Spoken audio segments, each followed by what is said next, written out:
Eu não sei nem onde foi.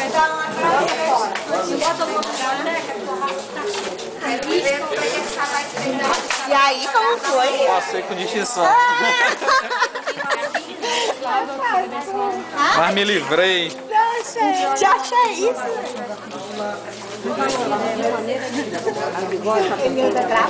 Cadê o Luiz? É do Luiz, é.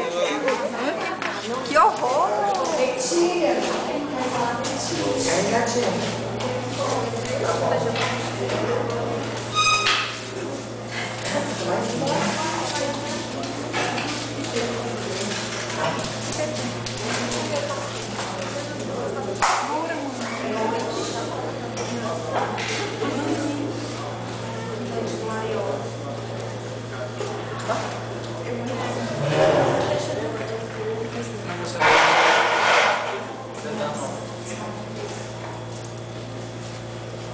A apresentação do concludente Luiz Alberto Silva Ferreira. O trabalho foi iniciado às 20 horas e 30 minutos.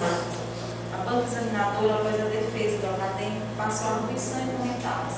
Encerrados os trabalhos de arguição às 21 horas e 5 minutos. Os examinadores reuniram-se para aprovar a avaliação e deram parecer final sobre a apresentação e defesa oral do candidato. Está atribuído o seguinte resultado. As questões foram comentadas e o concludente foi aprovado com ressalvas.